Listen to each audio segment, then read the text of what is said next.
Abortion is still our big story. Let's go to Evan Watson now, who has a look at abortion numbers in Oregon.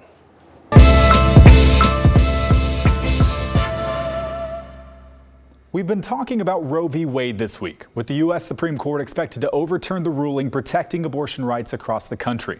A leaked draft opinion shows the conservative majority could vote to let each state decide whether to restrict or ban abortion. But what do you know about the data behind abortions in Oregon?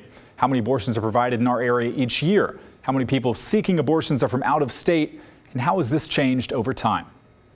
The Oregon Health Authority tracks and reports induced abortions performed in the state. An induced abortion is an intentional medical procedure that's done to end a pregnancy, as opposed to a spontaneous abortion or miscarriage. From 2018 to this year, residents in the Tri-County area of Multnomah, Washington, and Clackamas counties made up about half of all induced abortions in Oregon, per OHA. The number of abortions carried out in Oregon in 2020 and 2021 were the lowest of any years the health authority has tracked. Both nationally and in Oregon, the abortion rate has been declining for decades.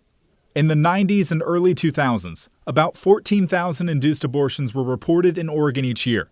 Now the annual number is less than half of that.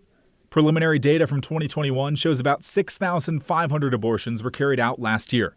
As Oregon is one of the few states with no legal restrictions on abortion, people from other states can travel here for more options and consultations.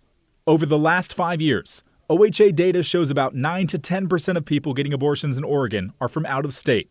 If the Roe v. Wade ruling is overturned, some analysts say demand for abortion and health services in Oregon could increase, as other states, such as Idaho, could restrict legal access. Planned Parenthood is expected to open a clinic on the Oregon-Idaho border in Ontario soon, after lobbying Oregon lawmakers for $15 million in funding. The organization has leased a clinic, but it's not operating yet. It's also good to know who is most likely to get an abortion.